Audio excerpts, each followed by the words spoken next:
هواپیمایی سامون ایر سانه 3 آگوست سال 2020 یک هواپیمای بوینگ 737-800 را وارد دوشنبه کرد.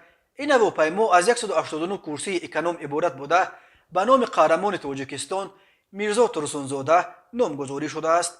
خدمات مطبوعات شرکت خبر داد که قرار است در اول ماه سپتامبر باز یک هواپیمای دیگر بوینگ 737-800 شامل پارک هواپیمایی سامون ایر شود.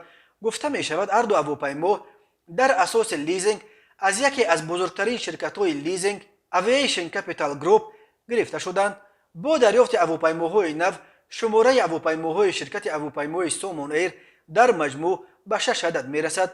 دو هواپیمای بوینگ 737-900 و 4 هواپیمای بوینگ 737-800. هواپیماهای قبلی سامون ایر نیز به شرف شخصیت‌های بزرگ مردم تاجیک از جمله به شرف اسماعیل سامونی، صدرالدین عینی، شیرینشاه شاه تیمور نامگذاری شدند.